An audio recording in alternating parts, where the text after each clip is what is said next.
please. Yeah. We have, when we are an enterprise, we are a manufacturing enterprise. We are a manufacturing enterprise, and we had our email web server outsourced.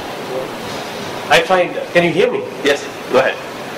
You said your email and the web server is being outsourced. Correct. It was being outsourced, but we are now looking at moving it in-house because we found that the services provided by the outsourced vendor is not as up to the mark. Because as you find, the email is becoming very mission critical and the web servers are becoming very mission critical.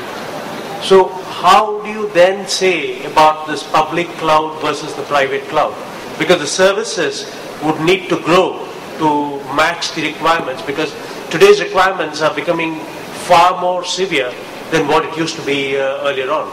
And the reaction times, what tends to happen is when you have it outsourced, you have a lot of latency in the reaction times.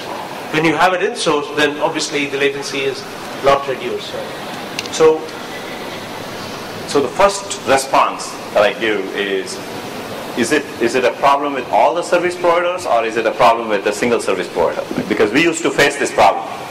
I mean, when I was at Exodus, right, we used to face this problem. Is it a intermittent kind of a problem, or it's a non-stop, it's a problem that exists forever?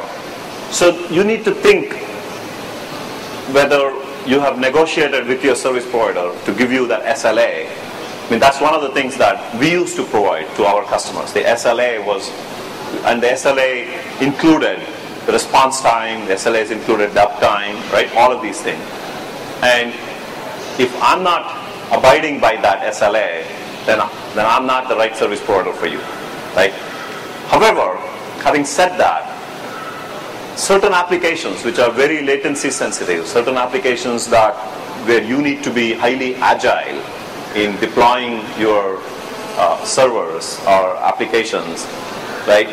The general tendency is to run those kind of applications in your data centers.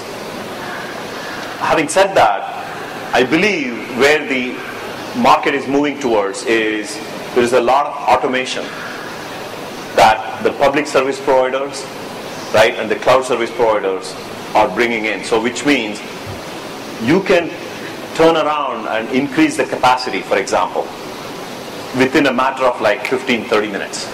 So you go and you don't deal with any human being at all. You go to the web, you configure your applications, and you increase the capacity, and within 15 minutes, you get that additional capacity that you have requested for, right? So that's the kind of thing that's evolving, and you need to talk to the right kind of vendors who can offer you an SLA and that kind of automated. That way you don't need to deal with a human being which you don't know how long it's going to take, right? That's what you're trying to avoid. So the industry itself is moving in that direction, where if you look at any cloud service provider's configuration sheet, right? It is so easy for you to go and say, I need this additional computing power within such and such a time. And within that 30 minutes or 1 hour duration, additional capacity will be allocated to you. Thank you, Mr. Jagadeesh. Thanks for sharing your trends with us and your experience. Do we have a token of appreciation?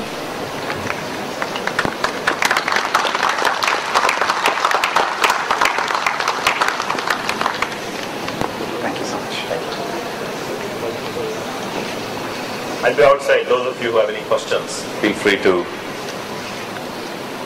come and talk to me. A round of applause for Mr. Jagadeesh once.